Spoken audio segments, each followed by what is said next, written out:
મોરબી જ્યાં મચ્છુ નદીમાં બે યુવક ડૂબ્યાની આશંકા ગઈકાલે બપોરના સમયે બે યુવકે નદીમાં છલાંગ લગાવ્યાની આશંકા સ્થાનિક તરવૈયા અને મોરબી ફાયર વિભાગની ટીમ શોધખોળ કરી રહી છે 14 કલાકનો સમય વીતી ગયા પછી પણ બંને યુવકનો કોઈ પતો નથી મળ્યો હર્ષદ પારગી અને અનિલ પખોડિયા નામના યુવકો ડૂબ્યાની આશંકા છે મોરબી ફાયર બ્રિગેડ સતત તેમની શોધખોળ કરી રહી છે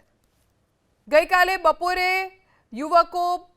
પાણીમાં ગયા ત્યારબાદ તેમની કોઈ ભાળ નથી મળી 14 કલાકનો સમય થઈ ગયો છે અને હજી સુધી બંને યુવકોનો કોઈ પતો ન લાગતા પરિવારજનો પણ ચિંતિત છે હર્ષદ પારગી અને અનિલ પખોડિયા નામના બંને યુવકો ડૂબ્યાની આશંકાએ ફાયર વિભાગના કર્મચારીઓ સતત તેમની શોધખોળ કરી રહ્યા છે મોરબી જ્યાં મચ્છુ નદીમાં બે યુવક ડૂબ્યાની આશંકા ગઈકાલે બપોરના સમયે બે યુવકે નદીમાં છલાંગ લગાવ્યાની આશંકા સ્થાનિક તરવૈયા અને મોરબી ફાયર વિભાગની ટીમ શોધખોળ કરી રહી છે 14 કલાકનો સમય વીતી ગયા પછી પણ બંને યુવકનો કોઈ પતો નથી મળ્યો